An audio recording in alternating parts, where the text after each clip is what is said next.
esta clase vamos a discutir un poco acerca de los diferentes tipos de sistemas que vamos a encontrar en el proceso de desarrollo de aplicaciones y a ver tal vez algunos ejemplos sobre cómo funcionan estos sistemas ya en implementación en las diferentes empresas. Más o menos es un recordatorio de lo que ya vimos en la clase de proyectos informáticos 1, pero más o menos para recordar de qué se trata, porque queremos ver un poco acerca de cómo funciona, en este caso, cómo lo clasificamos básicamente, y hablar un poquito acerca de los diferentes roles que vamos a encontrar cuando trabajamos con analistas de sistema. Entonces, empecemos a hablar acerca de los diferentes tipos de sistemas. Perdón, según la clasificación, los sistemas de información se desarrollan con diversos propósitos según las necesidades que tengan las empresas. Según la necesidad misma con la que estemos trabajando, van a haber diversos propósitos para los cuales nosotros los hemos creado. Y la clasificación que tenemos aquí, básicamente es una clasificación general. Hoy pues se han implementado otros tipos de sistemas que podemos incorporar en las nuevas tecnologías, pero aún así esa clasificación más o menos entra en lo que normalmente utilizamos dentro de las empresas. Y el primer tipo de sistemas son los sistemas de procesamiento de transacciones. Son los sistemas más comunes que nosotros vamos a encontrar en el diseño de aplicaciones dentro de las empresas, porque básicamente los sistemas transaccionales o los sistemas de procesamiento de transacciones son los que generalmente recopilan grandes volúmenes de datos. Por ejemplo, en el caso de los supermercados, el sistema que ustedes ven en el supermercado es un sistema de transacciones, porque básicamente lo que hace es recopilar las ventas que se realizan durante el desarrollo de todo el día o los meses que nosotros utilizamos el sistema. Ellos lo que están haciendo son capturando códigos de barra y emitiendo, en este caso, emitiendo los diferentes tipos de documentos que se generan a través del sistema. Y básicamente se están insertando miles de registros o se están insertando una cantidad de información en las bases de datos. Por lo general son sistemas que registran grandes volúmenes de transacciones. Si vemos otros ejemplos, los bancos o las financieras tienen también sistemas transaccionales. Cuando ustedes van a hacer una transacción, un retiro de dinero, un pago de recibo o cualquier otro movimiento que ustedes hacen en los bancos, generalmente ellos lo tienen que registrar en un sistema donde colocan toda la información de la transacción que ustedes van a realizar. Esa información, al final de cuentas, llega como registros a una base de datos que posteriormente pues, sirve para hacer el proceso de análisis. Pero básicamente también es un sistema transaccional. El sistema de notas de la universidad podría ser transaccional.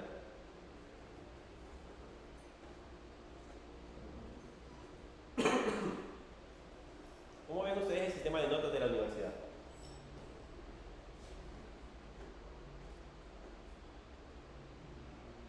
¿Puede ser un sistema transaccional o no?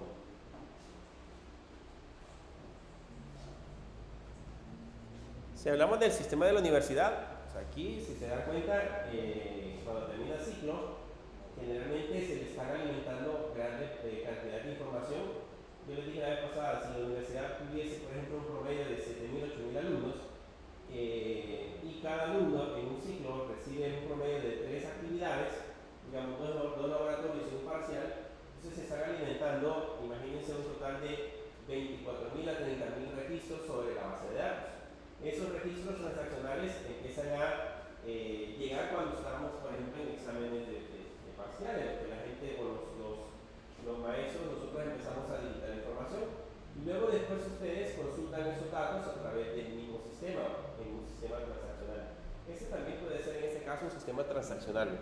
Los sistemas que utiliza colecturía, cuando ustedes van a pagar recibos o van a pagar algún tipo de trámite que ustedes van a realizar dentro de la universidad, también lo registran en un sistema, les emiten una factura y les dan cierta información que está emitido sobre un sistema transaccional. Entonces también son ejemplos de sistemas que básicamente utilizan las personas de puestos o de oficina que están alimentando en ese caso una gran cantidad de información. Como les decía, son los más comunes dentro de las empresas porque son los que generalmente alimentan ese volumen de datos que necesitamos sobre las bases de datos. Esos generalmente son sistemas transaccionales. También están los sistemas de automatización de la oficina y sistemas del conocimiento. En estos sistemas de automatización de la oficina entran todos los que ustedes ya conocen como sistemas de la línea de Office, lo de Microsoft Office. Creo que todos pueden usar Word sin problemas. Microsoft Excel, ya lo han usado todos. PowerPoint, sí. Estos son los tres básicos, por Excel, Word y PowerPoint, pero también está, por ejemplo, Microsoft Outlook. ¿Ya han usado Microsoft Outlook? No. Este todavía no, para el manejo de correos electrónicos, es un sistema de oficina. En este caso, normalmente las empresas utilizan Microsoft Outlook para llevar allí o para bajar sus correos electrónicos. Entonces se encuentra en ese caso también ese tipo de sistema. Excel, ¿cuánta es la potencia que puede tener Excel para el manejo de información? ¿Ya han usado Excel en su máxima potencia? ¿O solo fórmulas de sumar A más B, por ejemplo? Si se dan cuenta, por ejemplo, los contadores, los estadistas, los analistas de datos, generalmente les encanta Excel porque tiene una gran cantidad de opciones y fórmulas que permiten analizar datos, que permiten consolidar información. Es por eso que Excel es una de las herramientas muy útiles para el manejo de información. Ese también está clasificado como los sistemas de automatización de la oficina y también sistemas de conocimiento. Dentro de los sistemas de conocimiento, ahí podemos incluso clasificar clasificar la plataforma, que en este caso sería Moodle. Moodle nosotros lo utilizamos para el intercambio de clases, en el salón de clases, para el intercambio de conocimiento. Wikipedia, ya hoy sí creo que casi ya no uso Wikipedia. Es raro. ¿Cómo? ¿Qué es eso? Ya se le olvidó. Pero hace algunos años Wikipedia era una fuente de información muy buena para poder encontrar casi cualquier tipo de dato. Pero sin embargo ahora no lo tenemos, casi no lo usamos. De hecho, gran cantidad de información que se utilizó para entrenar la IA, pues venía de la Wikipedia. Así que en alguna medida, pues digamos que en teoría todavía seguimos consultando los datos que ahí aparecen. Pero por ejemplo, Wikipedia también es un sistema de conocimiento. Yo les he mencionado en algún momento que es una aplicación está hecha en PHP. Toda la parte de Wikipedia está hecha en PHP. Lógicamente sobre un soporte Linux, pero si se da cuenta, pues es una enorme biblioteca de conocimiento que se maneja, o antes que se manejaba para compartir información. Entonces es uno de los sistemas de la base de conocimiento. También aquí podemos encontrar, ¿ya han utilizado alguna vez AutoCAD? ¿No? AutoCAD. ¿No lo han visto ni siquiera alguna vez? ¿Sí?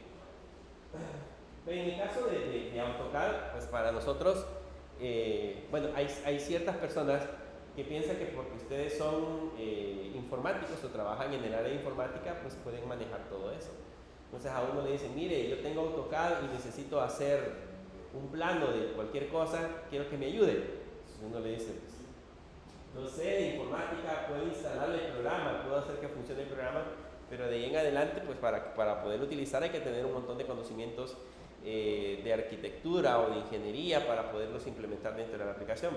Pero aún sin embargo, es uno de los sistemas que se utiliza para el diseño de planos arquitectónicos de manera mucho más práctica, mucho más fácil. Entonces, también es otro sistema que contribuye al desarrollo del conocimiento de los profesionales que hacen uso de él. Entonces, también está clasificado dentro de estos sistemas de automatización de la oficina y sistemas de conocimiento. Todo software que sirva para automatizar tareas de oficina puede considerarse dentro de esta categoría. Por eso les mencionaba Word, Excel, PowerPoint, porque básicamente las personas que están trabajando en la oficina están elaborando documentos, haciendo hojas de cálculo, haciendo presentaciones u otras tareas que tenemos dentro de la oficina que también son catalogadas. Enviando correos o leyendo correos electrónicos, etc. Están los sistemas de información gerencial, que ya son sistemas que se utilizan a niveles un poco más altos, sistemas que utilizan las gerencias. En el caso, por ejemplo, dentro de las empresas, ustedes saben que hay como niveles jerárquicos de personas que que ocupan los diferentes puestos dentro de la empresa. Entre ellos está, por ejemplo, los gerentes, el gerente general. Abajo del gerente general están los diferentes gerentes de área y así sucesivamente. Por lo general, los gerentes no van a ver ustedes a un gerente facturando. ¿Okay? Un gerente no va a estar sentado frente a una caja y estar, a no ser que le haya faltado a todos los empleados, pero caso contrario su función es otra, su función es más administrativa. Entonces, por ende, existen sistemas propios diseñados para él para mostrarle cierta información.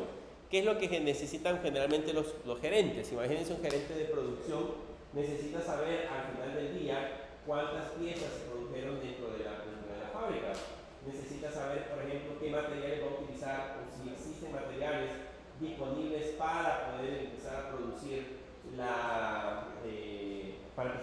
la siguiente semana, o si tiene materiales por pedir para generar todas las órdenes que tenga pendientes para poder fabricar. Entonces, todo eso se lo pueden dar sistemas que generalmente están enfocados en la parte de sistemas de información gerencial, sistemas dedicados exclusivamente para la parte de los gerentes generales, son como mandos medio. Están los sistemas de apoyo a la toma de decisiones, que eso sí es muy interesante porque pues hay muchas empresas que utilizan ciertos sistemas para tabular información y que eso les permita, les ayude a tomar ciertas decisiones. Por ejemplo, ¿nadie conoce a alguna persona que trabaje en alguna aseguradora? ¿No? ¿Cómo hacen ellos para otorgar, digamos, el precio de los seguros? ¿No? ¿Perdón? ¿Cuánto ustedes pueden pagar por un seguro? Depende, o sea, no a todas las personas les van a cobrar la misma cantidad de dinero por un seguro, por ejemplo, de vida, ¿okay? Porque depende mucho del riesgo que represente lo que la persona hace. No sé si le han dicho que, por ejemplo, antes de darle un seguro le preguntan, padece de la presión, tiene azúcar en la sangre, y le hacen un montón de preguntas para saber si realmente el seguro que le van a otorgar necesita los beneficios adecuados para la persona. Pero, por ejemplo, no le van a dar los mismos beneficios a una persona que practique deportes extremos, un seguro de vida, porque pues un seguro, alguien que practique demasiados deportes extremos le va a dar un seguro muchísimo más caro, porque pues tiene muchísimas probabilidades de que en uno de esos deportes ya no aparezca, ¿no? Entonces, y lógicamente van a tener que cobrar el seguro. Entonces, en alguna medida, así es como funcionan. Yo creo que ya más o menos tienen idea de cómo funcionan las aseguradoras, cómo son multimillonarios. O sea, unos pagan un seguro, pero pues hay muchas personas que jamás lo utilizan. Entonces, esos seguros que jamás se utilizan, básicamente son la ganancia de ellos. Alguien podría decir, yo pagué un seguro, alguien podría pagar un seguro de, imagínense, $10 mensuales por un seguro de vida que le vamos a otorgar al final $10,000, pero durante el periodo que estuvo pagando probablemente nunca lo utilizó, así que ese dinero hay que ganarse para la aseguradora. Por eso, así es como funcionan básicamente los seguros, pero de alguna medida, de alguna forma utilizan ciertas métricas para poder otorgar el monto que les pueden dar a ustedes. En este caso, las aseguradoras tienen este tipo de sistemas de apoyo a la toma de decisiones, donde de acuerdo a ciertos patrones pueden determinar cuánto es el costo que le pueden otorgar a una persona por asegurar un bien o asegurar una persona como tal. No sé si les había contado, por ejemplo, yo tuve una compañera de trabajo, pues era la contadora general de la empresa, que era una contadora externa. Entonces ella tenía una oficina contable y ya tenía bastantes empresas, bastante grandes, afiliadas. Entonces cada año se daba el lujo de cambiarse de carro.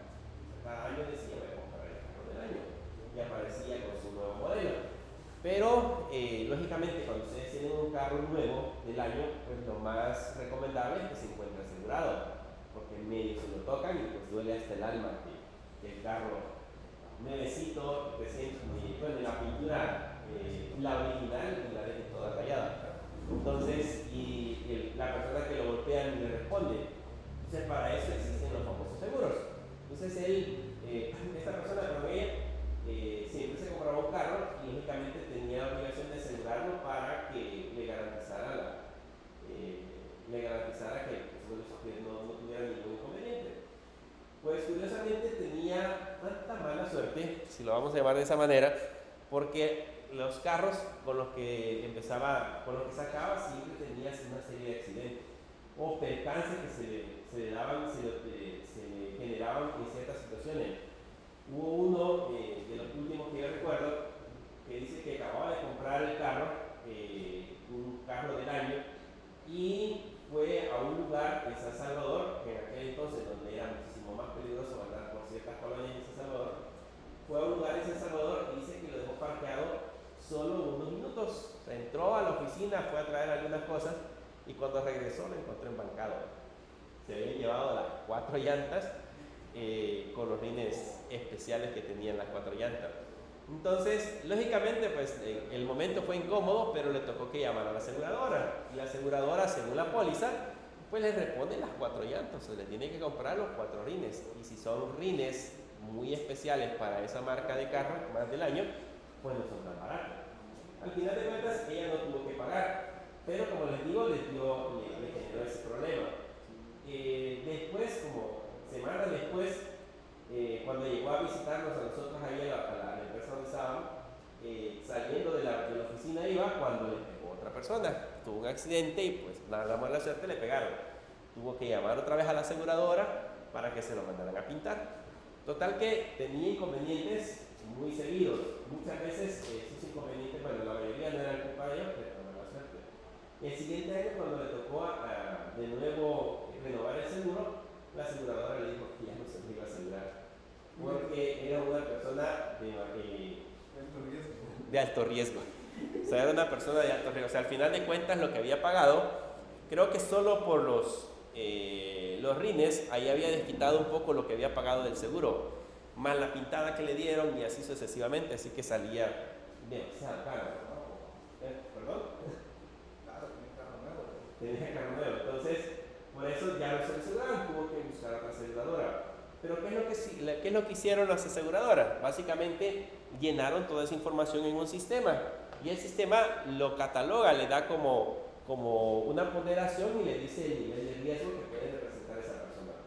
Por eso les mencionaba, alguien que practica deportes extremos, pues lógicamente si va a pagar seguros, el seguro le va a cobrar una cantidad muy considerable porque pues, es una persona que en cualquier momento le puede suceder cualquier cosa. Entonces, esos sistemas a los que son corredores de seguro, a los que venden seguros, básicamente los utilizan para ese tipo de decisiones. Los gerentes, por ejemplo, pueden utilizar sistemas de manejo de toma de decisiones donde le puede recabar información, como por ejemplo en los supermercados de productos que están próximos a vencer. Se han dado cuenta que en las empresas, en los supermercados hay productos perecederos. Pero el Super Selectos, por ejemplo, no se puede dar el lujo de desabastecerse de un producto porque deja de venderlo. Entonces tiene que llevar un control muy exacto de en qué momento debe de pedir un producto y si es un producto perecedero, que el sistema mismo le empiece a alertar cuando ese producto está por vencer. Y ahí es cuando aparecen un montón de ofertas de los productos a 2 por 1, aparecen, los tienen como endosados con otro producto para poderlos vender porque ya están próximos a vencer, pero son parte de las estrategias que tienen esas empresas. Entonces debe de haber un sistema que les permita en ese caso tomar ese tipo de decisiones, en ese caso tomar los datos de los sistemas transaccionales para generar ese tipo de toma de decisiones. De ahí están los sistemas expertos y de inteligencia artificial. Antes de que existiera ChatGPT, para nosotros la inteligencia artificial era ver algo como Siri, ¿se acuerdan? Uno decía, pues, ver a Siri era algo decir como inteligencia artificial porque pues uno trataba de medio charlar con Siri. Le decía, dame el clima y le decía cuál es el clima. Hoy ya eso ya no tiene sentido. Y ahora consideramos a un sistema como ese es algo un poco más tonto. Y utilizamos sistemas de inteligencia artificial mucho más avanzados. ¿Cuáles son los sistemas de inteligencia artificial que ustedes utilizan? ChatGPT. No usa eso. ChatGPT. ¿Es el único?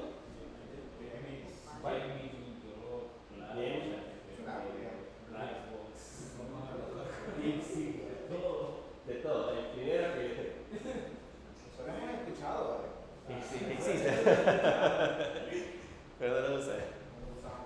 Fíjense que no sé si han visto, por ejemplo, Cloud Code. Nunca han visto videos acerca de Cloud Code, ¿no? Cloud Code, por ejemplo, es un sistema de inteligencia artificial creado específicamente para programadores, para la parte del diseño de código. Y lo interesante que tiene Cloud Code, que ustedes, bueno, tiene una terminal, ustedes pueden entrar a la terminal y desde la terminal ustedes le pueden decir que les construya un proyecto y les construye toda la estructura necesaria para la creación de ese proyecto con las librerías que se vayan a implementar. Pueden decirle a un proyecto ya creado, ustedes entran a la carpeta y pueden darle instrucciones para un proyecto que ya está creado, lo verifique y le encuentre, digamos, errores en la parte del diseño y les rediseñe por completo toda la parte de la aplicación con buenas prácticas de programación. Eso puede hacer Cloud Code, adicional a que pues les sirve como herramienta para poder crear un proceso de desarrollo un poquito más rápido. Pero hasta ese punto ha llegado en ese momento las herramientas del proceso de inteligencia artificial. Y no solamente las vamos a encontrar en el día a día, sino que vamos a encontrar probablemente herramientas que se van a utilizar más adelante para diversas cosas. No sé si han visto que por ejemplo, ya se están creando o se están haciendo modelos de robots con inteligencia artificial, que en teoría, pues en un futuro, van a desempeñar tareas que normalmente nosotros hacemos, las van a desempeñar los robots y nosotros solamente como que los vamos a supervisar. La pregunta del millón es, cuando llegue esa era en que los robots hagan esas tareas, ¿qué vamos a hacer nosotros? ¿Con qué vamos a trabajar nosotros? ¿Cómo? Vamos a tener mayor sedentarismo y mayor sobrepeso, que ya lo vamos a tener. En teoría esa es la idea, evitarlo, porque pues si hay un robot que está haciendo las tareas por nosotros, entonces en teoría nosotros podríamos tener tiempo para desarrollar otro tipo de actividades. Pero pues ya en la práctica no funciona así. En la práctica lo que vamos a hacer, o lo que van a hacer algunos, es que se van a dedicar a pues, no hacer nada. Pero en teoría esa es la idea principal. Más adelante, algunos teóricos dicen que la idea es de que, por ejemplo, cada humano, dentro de sus posibilidades, pueda tener un robot a cargo, que haga sus tareas y que esa persona no se dedique absolutamente o se dedique a otras tareas que son parte de la vida. Pero lo que hace en la oficina o el trabajo que hace en la oficina la va a desarrollar, en ese caso, una inteligencia artificial. Así que el futuro que ustedes veían o que se ve en las películas o en las series, pues está muy pronto a suceder, o no está tan lejos de lo que nosotros imaginábamos. Lógicamente esto de la inteligencia artificial para nosotros ha traído grandes beneficios, pero también ha traído algunos pequeños problemas. Yo creo que se han dado cuenta que entre uno de ellos es el crecimiento exagerado que han tenido los precios en la memoria. Porque creen que no han salido todavía, o sea, se han producido los robots en el mercado. ¿Por qué todavía no han salido? Acuérdense que lo que se han generado ahorita en la parte de inteligencia artificial, lo que se ha popularizado son los LLM, que son las inteligencias artificiales de lenguaje mejorado. Pero todavía hay ciertas cosas que deben de perfeccionar, porque en el caso de un robot no es solamente que pueda entender lo que nosotros decimos y que pueda darnos alguna respuesta, sino que tiene que tener la capacidad, por ejemplo, de poder controlar sus brazos, sus piernas y cosas como esa. Poder decirle que haga una tarea muy específica, entonces analice qué es lo que tiene que hacer y incluye ya no solamente, digamos, las instrucciones, sino que cosas como la física, en donde tiene que ocupar fuerzas y otras cosas que tenemos que implementar. Pero pues más adelante eso va a ser una barrera que vamos a superar. Pero lo que les mencionaba, en el caso de las inteligencias artificiales, hemos tenido problemas porque pues se ha escaseado demasiado el uso de hardware, principalmente. ¿Han visto los problemas que tenemos con la parte de la memoria RAM? ¿Cuánto vale ahora una memoria RAM? Como que en mi casa, ¿Cuánto? es una de 8 GB de RAM de DDR4, que anda por los $80-90. Parece de 4, pero las últimas. Una de 8, ¿ves? La de DDR4 tiene el precio, la de DDR5 sí ya está el doble, incluso en algunas personas el triple. ¿Y saben cuál es el problema de todo eso? Estaba viendo que era por la gama de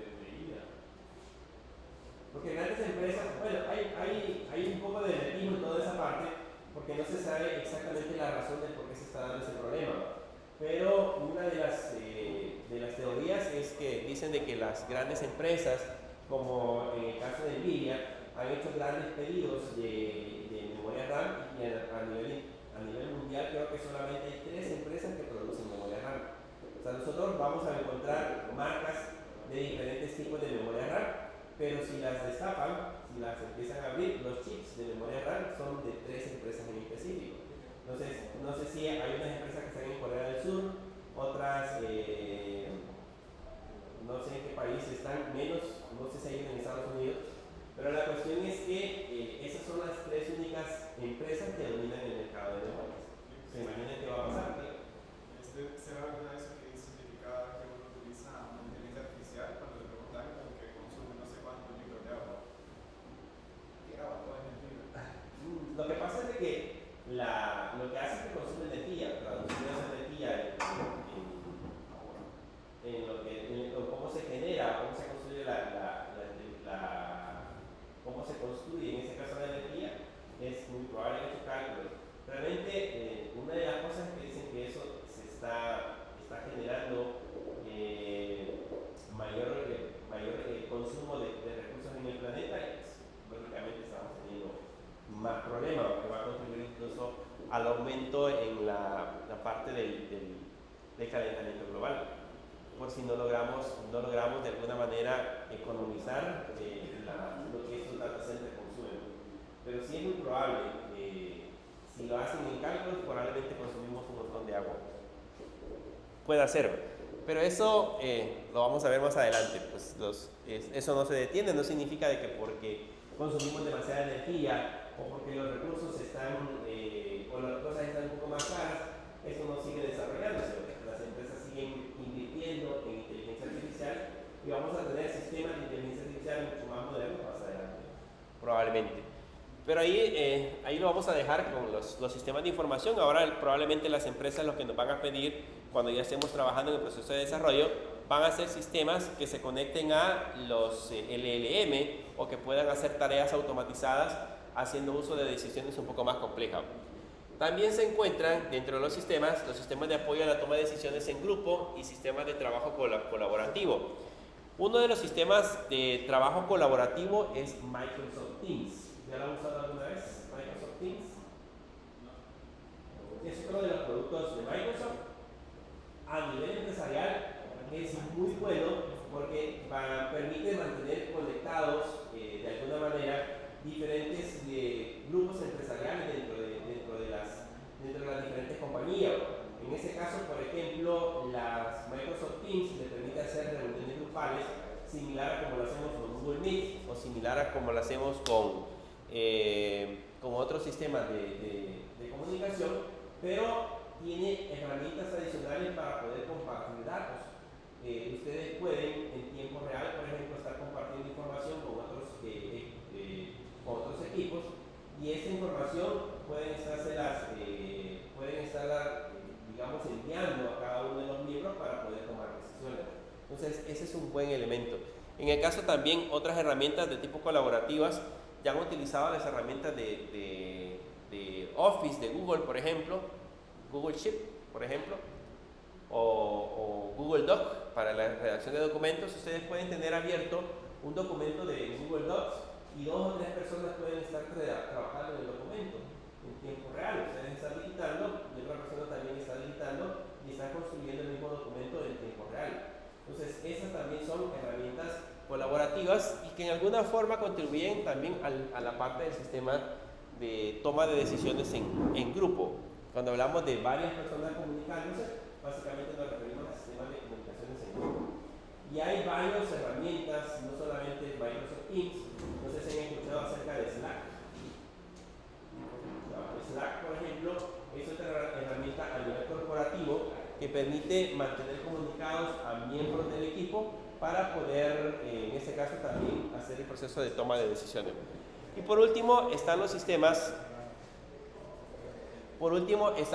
de apoyo ejecutivos, que estos sistemas de apoyo ejecutivos básicamente es para los puestos más altos, para el que es dueño de la empresa, para que es, por ejemplo, el presidente de la empresa. Esos serían los sistemas de apoyo a los ejecutivos.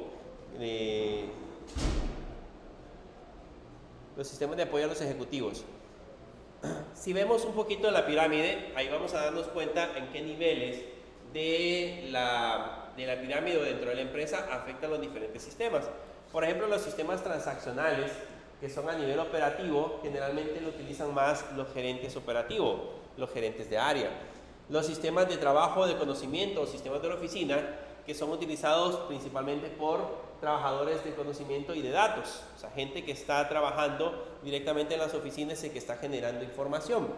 Y los sistemas de apoyo a la toma de decisiones, o sistemas de información general, son a nivel administrativo y lo utilizan por lo general los mandos medios o las gerencias que están en los niveles medios.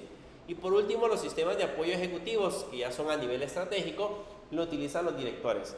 Por ejemplo, un ejecutivo, un dueño de la empresa, imagínense quién es el dueño de Selecos.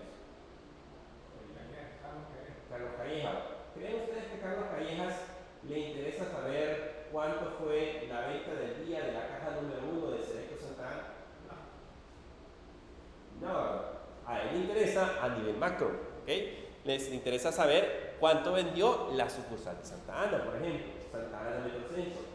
¿Cuánto es lo que vendió la sucursal de San Salvador y Equilibrio? Entonces, a nivel macro necesita saber ese tipo de información para tomar, en este caso, decisiones. A él, por ejemplo, no le va a interesar cuánto le costó el pago de horas extras del bodeguero que trabaja en la sucursal de Santa Ana Centro, por ejemplo. O sea, ¿qué le va a interesar a él? Saber en total, por ejemplo, cuánto es lo que ha gastado o lo que ha invertido en horas extras, por decirles algo. Entonces, esa información llega para los ejecutivos, que les sirve en este caso para la toma de decisiones. A él le interesa saber, por ejemplo, cómo estuvo la temporada de Navidad, para saber cuánto vendieron y prepararse de alguna manera para las ventas que van a tener en la próxima temporada. Entonces, cosas como esas son consideradas en este caso los sistemas ejecutivos. En el caso de Simán, imagínense al dueño de Simán, ese sí no sé cómo se llama, pero por ejemplo a los dueños de Simán no les interesan datos muy específicos, no les interesa saber si una camisa X que compraron realmente se vendió en la temporada. A él lo que le interesa saber es cuánto es el macro de las ventas que han tenido durante las fiestas de Navidad, por ejemplo. Que eso más adelante le va a ayudar a tomar algunas decisiones. Entonces, por eso es que están categorizados de alguna manera estos sistemas. Ahora, los sistemas de apoyo a ejecutivos, que son los sistemas más macro, esos toman información de los sistemas de procesamiento de transacción. Al final de cuentas, de ahí es donde tomamos esos datos de los sistemas transaccionales. Y aquí hay algunos ejemplos de algunos tipos de sistemas que nosotros podemos incorporar, por ejemplo, del procesamiento de pedidos, un sistema que permita registrar dentro de la empresa los pedidos que se generan. Es un sistema que permite dar entrada de información, procesar datos y registrar pedidos, y este es a nivel operativo. Ese es un sistema, es un ejemplo de un sistema de procesamiento de transacciones, que es de los más comunes. Un sistema de análisis de mercado que permita identificar clientes, mercados, utilizando datos demográficos de mercados, comportamientos de consumidor y tendencias. Ese es un sistema, en ese caso, clasificado como sistema de conocimiento. Ustedes tienen una materia donde ven mercadotecnia, ¿sí? Les enseñaron un poco acerca del comportamiento del mercado, cómo se hace para tomar decisiones. Cuando uno, por ejemplo, va a poner un negocio en algún lugar, pues no solamente llegar, hay un local bonito y aquí voy a poner mi negocio ya, sino que hay que hacer como ciertos estudios de mercado para ver el comportamiento y ver si realmente el producto que nosotros vamos a incorporar realmente funciona. Entonces, por eso es de que muchos de los negocios que se colocan en algunas ocasiones tienden a fracasar, porque pues no hay un estudio como tal que le permita determinar si el negocio va a ser viable. ¿Por qué creen ustedes que, por ejemplo, los centros comerciales en muchas ocasiones son exitosos? En este caso, por ejemplo, el que acaban de colocar acá, ¿cómo se llama? El del Encuentro, por ejemplo, si se dan cuenta, está en una zona menos accesible. O sea, es carretera, bueno, está casi en las afueras de la ciudad, pero si lo van a visitar, pues siempre pasa lleno. Ahora, ¿por qué pasa lleno? Si lo comparamos con Zarzamora, ¿ya lo han visto?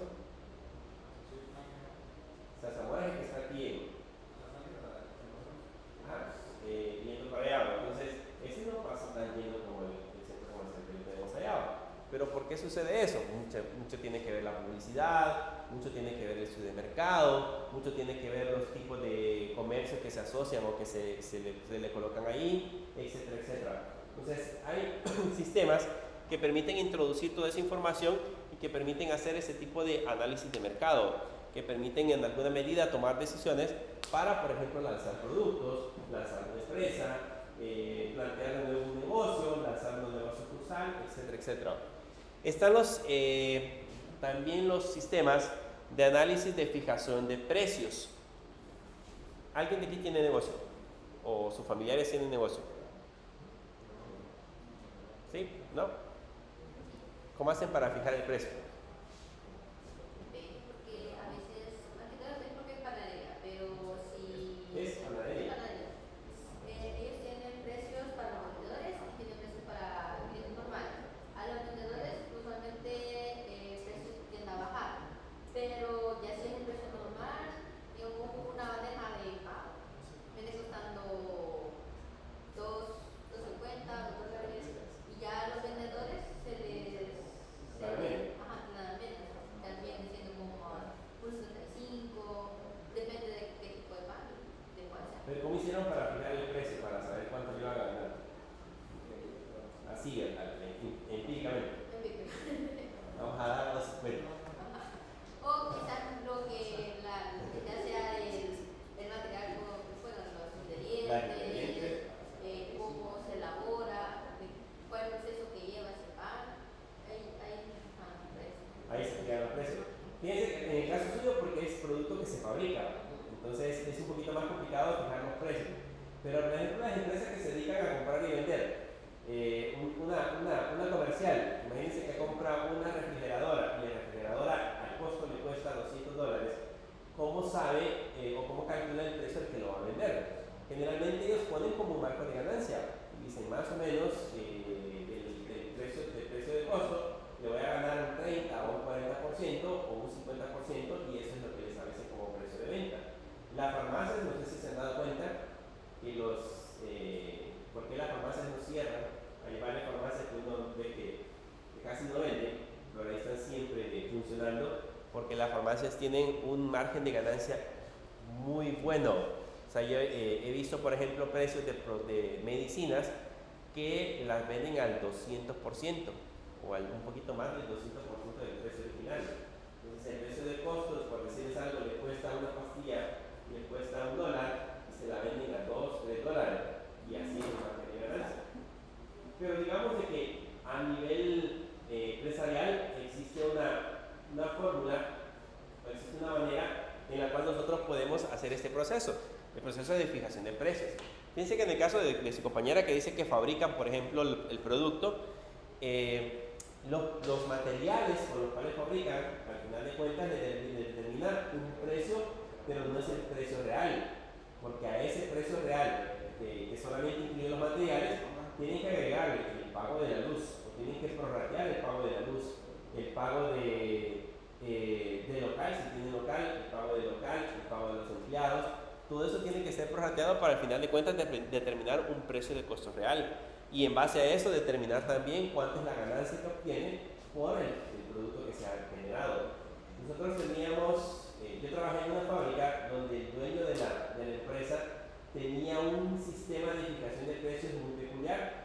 La empresa fabricaba prendas de vestidos para niñas, pero bordados. Los mandaban a bordar, hacían un bordado especial artesanal y eso los colocaban en Estados Unidos. Por alguna razón, ahí en Estados Unidos se vende mucho el vestido clásico con bordado. Ahora, la cuestión es de que para fijar el precio, el contador, por ejemplo, lo que hacía era que empezaba a prorratear o empezaba a contabilizar todas las materias primas que necesitaba para producir la prenda y prorrateaba todos los costos fijos y ahí más o menos sacaba un precio y le decía, por ejemplo, el vestido cuesta producirlo $50 y él decía, yo lo voy a vender a 55, por ejemplo, en Estados Unidos, o yo lo voy a vender a $70, pero él establecía el precio de costo de acuerdo a cómo se movían las prendas en Estados Unidos. O sea, él iba a Estados Unidos y se relacionaba un poco con las empresas que fabricaban productos similares y en base a eso generaba su precio de venta. Incluso habían productos que les perdían.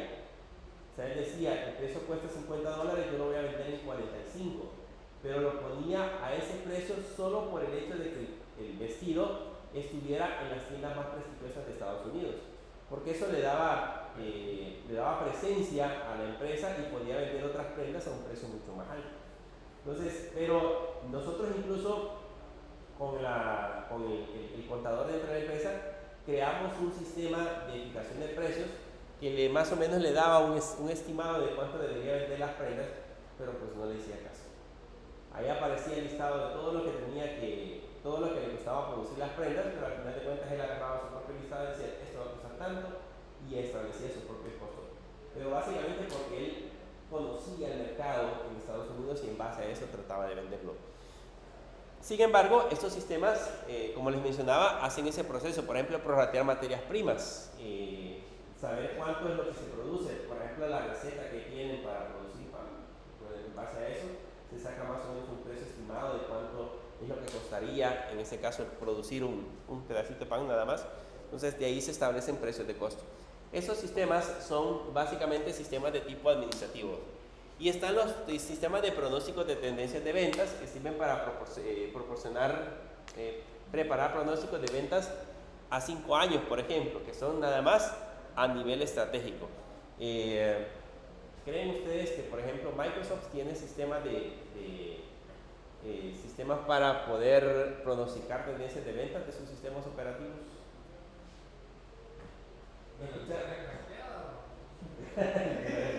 Debe de tener pronóstico, debe de tener más o menos alguna tendencia de las licencias de software que al final de cuentas no vende. A nivel mundial, se imaginan cuántas licencias dejan de funcionar. Y ha hecho de Office, bueno, hoy dejó de ser Office, ya no se llama Office 365, sino que se llama Copilot, no me acuerdo cómo se llama la licencia. Ya no se va a llamar Office 365, desapareció Office. Ahora lo va a llamar Copilot 365, creo que ya se va a llamar la suscripción, algo parecido. Pero bueno, hace poco estuve leyendo un artículo de que, por ejemplo, Microsoft ha hecho tendencias de ventas en sus sistemas operativos, pero al parecer el problema que ha tenido con Windows 11 ha sido tanto que las ventas han bajado de sus pronósticos originales. No sé si tienen problemas ustedes con Windows 11. Yo al menos no tengo el problema, pero sí escuché de esos problemas. Y supuestamente uno de los más recientes que habían solucionado es que por alguna razón al actualizar se cargaron las actualizaciones. ¿Al actualizar?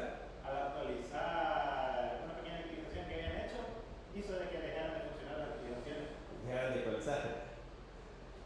Sí, bueno, Windows en general es uno de los sistemas operativos a nivel de escritorio más utilizados en todo el mundo. Es el que tiene la parte del pastel mucho más grande en comparación a los otros sistemas operativos, pero en los últimos tiempos ha tenido más que todo ese problema por las nuevas versiones. Creo que vi un artículo que lo estaban comparando ese Windows 11 con Windows, una versión Windows Vista, creo que fue una de las versiones que más problemas tuvo.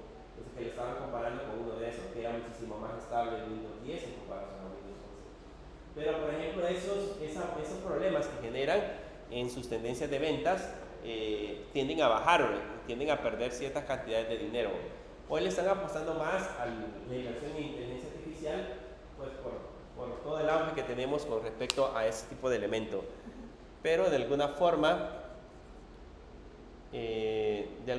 tienen que hacer pronósticos de tendencia. Cuando hablamos de integración de las tecnologías de sistemas, a medida que se adoptan y difunden las nuevas tecnologías, parte del trabajo de ustedes como analistas de sistemas se dedicará a la integración de sistemas tradicionales con los sistemas nuevos, la integración de nuevos sistemas de información. Por lo general muchas empresas tienden a tratar de estar a la vanguardia de la tecnología y tienden a mejorar de alguna manera tanto los equipos informáticos como también los sistemas por los cuales se utilizan. Creo que se han dado cuenta que, por ejemplo, voy a poner de nuevo como ejemplo Super Selectos. Si alguno tuvo la curiosidad de ver cómo funcionaba antes, hoy han cambiado una nueva versión, tienen una nueva versión del sistema. un sistema en teoría mejorado y en teoría muchísimo más rápido, aunque siempre cuando ya van a pagar con tarjeta de crédito se queda pegado. Pero la cuestión es de que las empresas exigen en alguna medida que se vayan integrando nuevas tecnologías o nuevos sistemas de información sobre lo que ya se encuentran en la empresa. El selecto tiene por horarios, están trabajando igual que pedidos ya, que por los horarios de demanda. En la noche parece que están bien lentos los sistemas, cuando va a pagar, y el día normal está funcionando. Hay mucha demanda.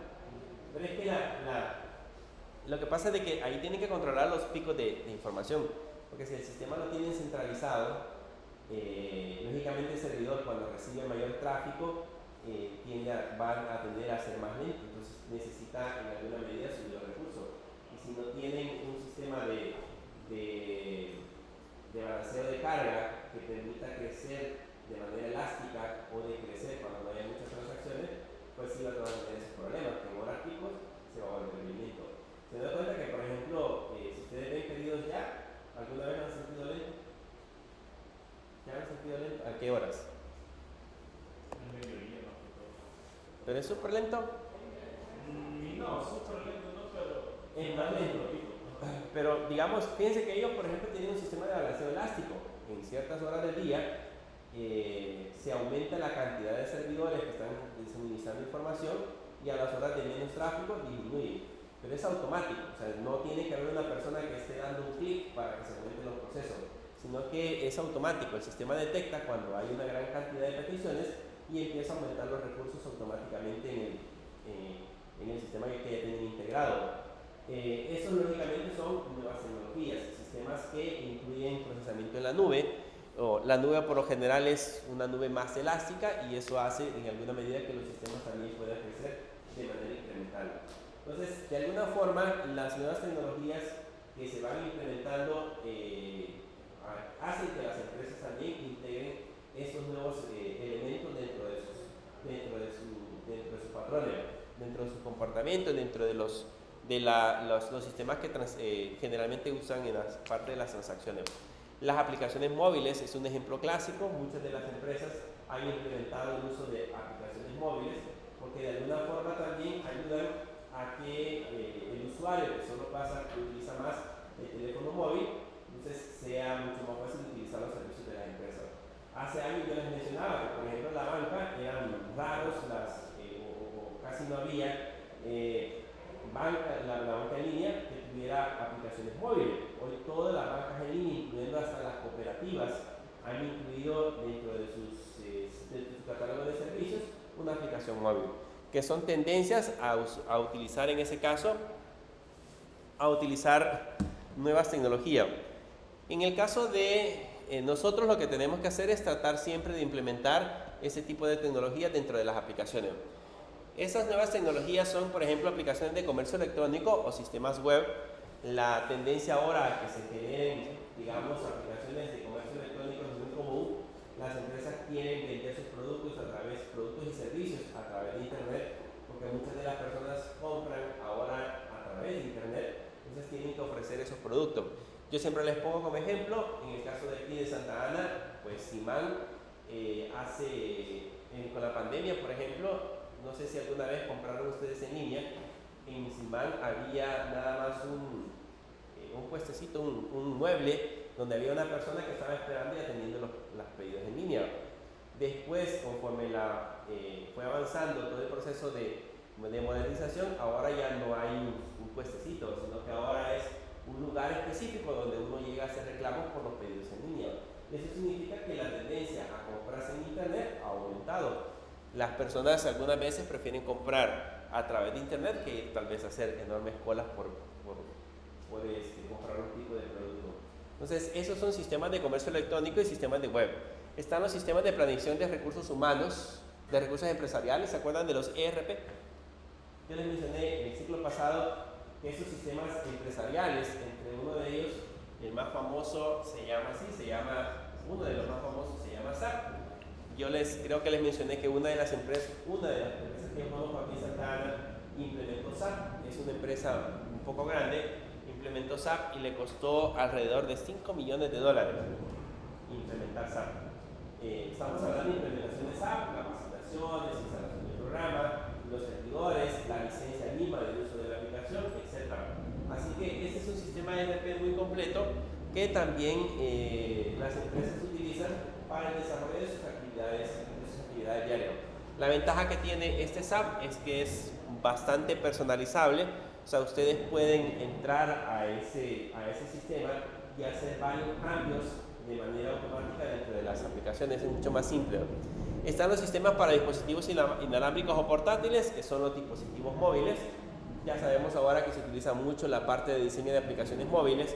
Y está el software de código abierto, que la idea del software de código abierto es que nosotros podamos compartir nuestro software con todo el mundo. Ahora, pregunto, ¿el que sea código abierto significa que sea gratis? No. ¿Qué significa que sea de código abierto? Es compatible con bastantes sistemas. Además de eso, Que puede ser modificado. puede ser modificado por nosotros e implementado, lógicamente, al momento de modificarlo también que hagamos mención de quién es el creador de ese código abierto. Pero hay, por ejemplo, modelos de sistemas de código abierto que hacen su propio negocio. Por ejemplo, ya han escuchado de la distribución de Linux que se llama Red Hat. ¿Sí? Red Hat, por ejemplo, Linux es de código abierto, es un sistema de código abierto. Pero sin embargo, Red Hat es una versión de Linux pagada, con licencia pagada. ¿Qué es lo que venden en ese caso, en esa licencia? Venden el soporte. En el caso yo instalo Linux, si instalo la versión distribuida, que es la versión gratuita que nosotros encontramos como Ubuntu Server, y ese tiene un problema en la configuración, pues yo tengo que ir a buscar en la comunidad, o bueno, hoy le tenemos que preguntar a la inteligencia artificial para poder corregir el problema.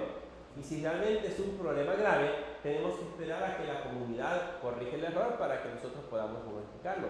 Sin embargo, con la licencia no es así. Ustedes compran la licencia y si tienen algún problema, pues soporte de Red Hat se hace cargo del problema que ustedes hayan encontrado en sus servidores.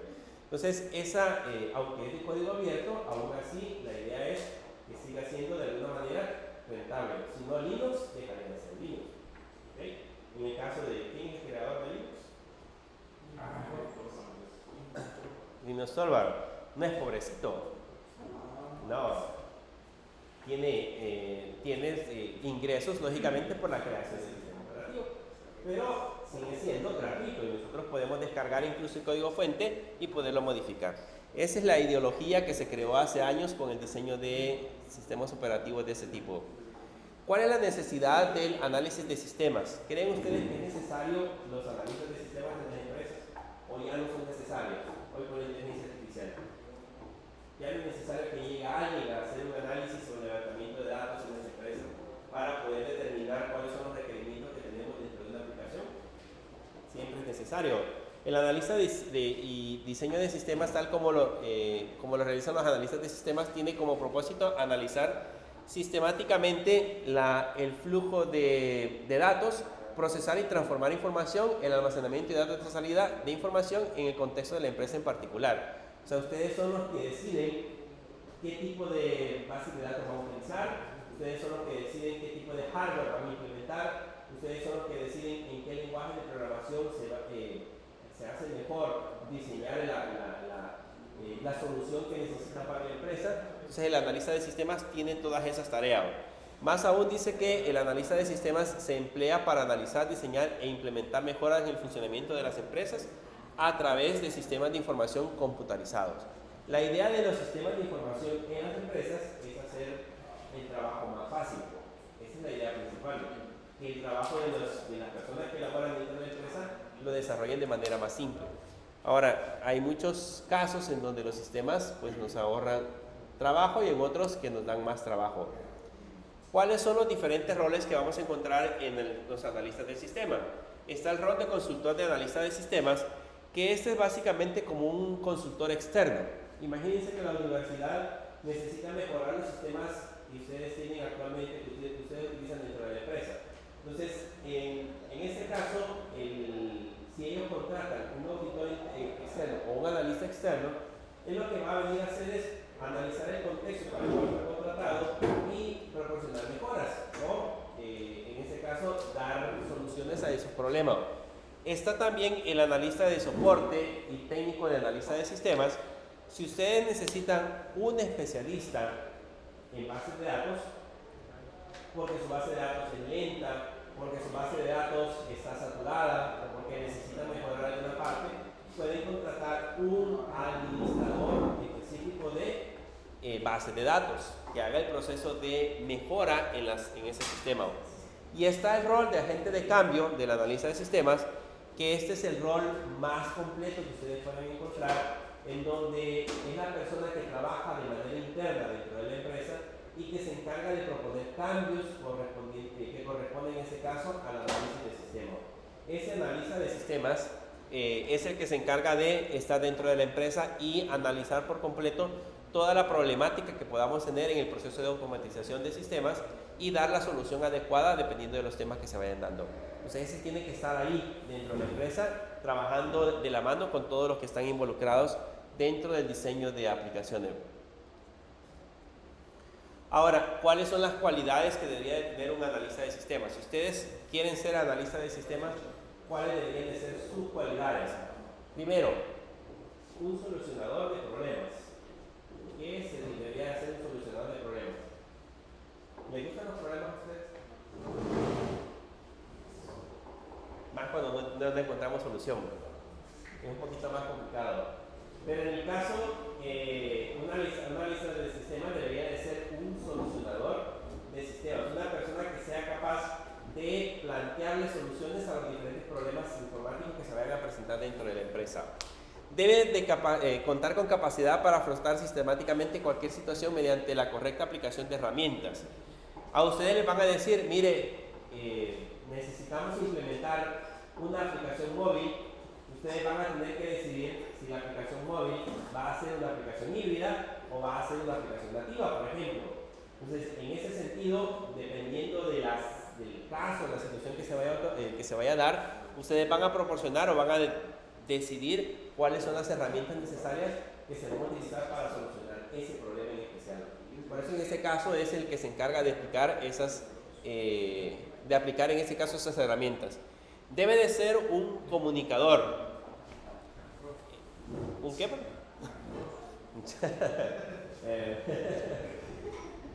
Digamos que decir. No, debe de ser un comunicador, se refiere a que sea capaz de entablar conversación de manera fácil con todas las personas dentro de la empresa.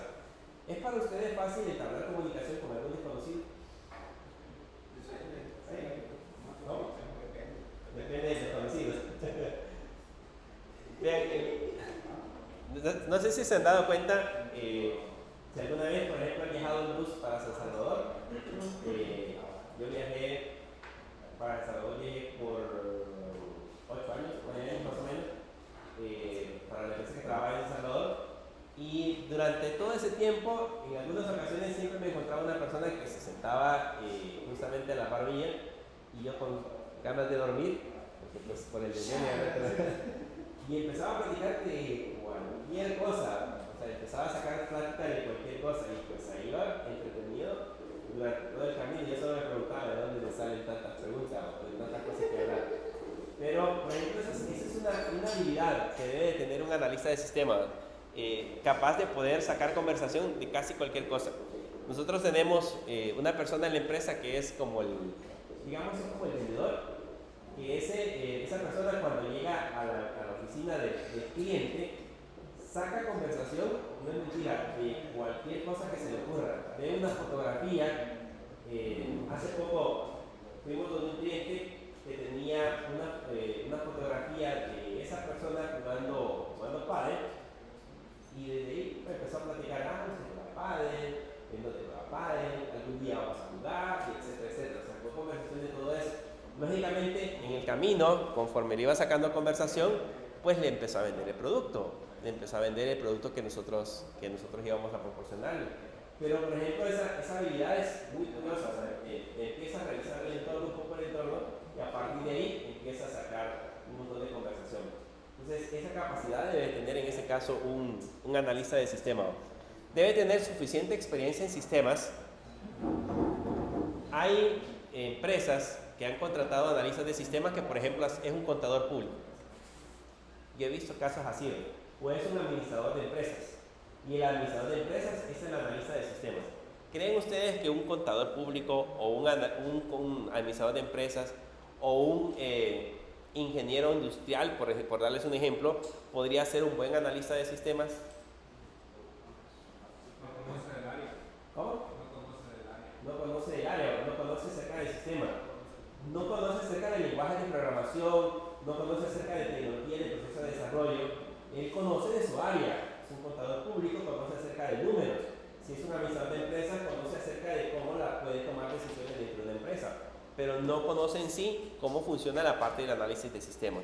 Entonces debe de tener una experiencia muy marcada, principalmente en la parte de sistemas, porque va a dirigir personas que van a trabajar para él. Va a dirigir personas, va a dirigir programadores. Y créanlo o no, los programadores en general, me voy a incluir, somos un poco, ¿cómo te dijera? ¿Cómo? Callado. No, somos un poco celosos con la carrera porque necesitamos que la persona que esté, digamos, al frente del proyecto sepa de lo que estamos hablando. Porque si yo le empiezo a explicar, por ejemplo, del código que yo estoy haciendo o de la solución que estoy haciendo y me dice que es muy fácil, pues no conoce. O me dice que es muy difícil, probablemente sea muy fácil, tampoco conoce. Entonces debe ser alguien que realmente sepa sobre lo que nosotros estamos hablando. Debe tener ética profesional. ¿Han recibido la materia de ética? Dos materias de ética. Dos. Va bien adiestrado. Creo que hay una ética que tiene que ver más con religión. Sí, ética social. Y la otra es ética profesional. Casi que volvimos a ver lo mismo. Lo mismo. Y fue un apartado de ética profesional al final del último periodo. Pero ¿estaba más enfocado en la ética profesional o era más Era más como una ética personal, no tanto lo religioso, sino que lo que debería de ser uno a nivel moral y cosas así. En el caso de las empresas, ustedes se van a dar cuenta cuando empiecen a trabajar que van a tener acceso a números, van a tener acceso a información personal como números de cuenta, por ejemplo, estados de cuenta, dinero dentro de la empresa, ganancias, costos de productos, etcétera, etcétera. Ahora, esa información es sumamente confidencial. Y la idea de un profesional en informática es que esa información la trate de proteger como pueda. Entonces, ustedes como profesionales y como parte de su ética profesional, esa información que se les va a ser compartida, pues debería de ser única. Y solamente compartir aquella información que pues probablemente no afecte directamente a la empresa. Pero no puedo ir a decir, no, yo sé que la empresa gana tantos dólares al año, tantos miles de dólares al año, porque yo tengo acceso a las cuentas bancarias o porque yo tengo acceso a la venta. No pueden hacer ese proceso porque esa información se supone que ha sido un tanto delicada. Hay empresas que lo que hacen es que firman contratos de confidencialidad y si ustedes violan ese contrato de confidencialidad, pues tienen serios problemas legales en el caso de que llegara a suceder. Nosotros, por ejemplo, en la empresa firmamos un contrato de confidencialidad con el cliente en Estados Unidos. Tenemos un cliente en Estados Unidos que le trabajamos en el proceso de desarrollo y firmamos contrato de confidencialidad en cuanto al código.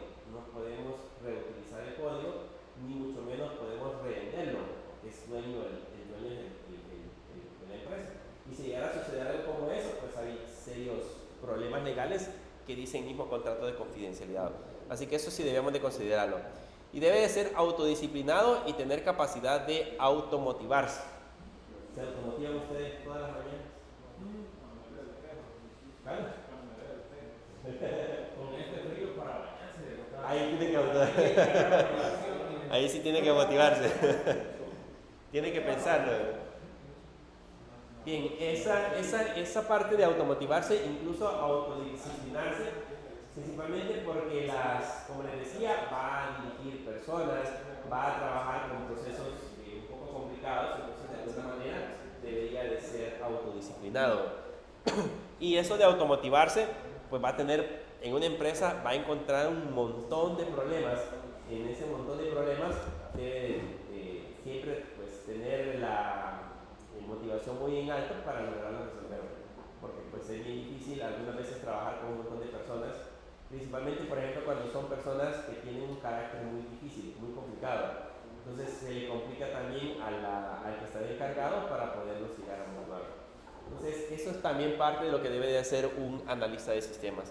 Si se dan cuenta, pues son varias las características que debe de ser para que pueda de alguna manera ser un buen analista de sistemas. Esa es una carrera o es un puesto de trabajo que se gana muy bien, pero pues también tiene muchísimas responsabilidades. Así que debemos de considerarlo al momento que vayamos a tomar un puesto como ese. Lógicamente, antes de ser analista de sistemas, es mejor pasar por ser programador, por ser la parte digamos, del trabajo de computadora, y llegar a ser analista, para más o menos saber cómo poder tratar a las personas que van a estar a cargo de nosotros. Bien.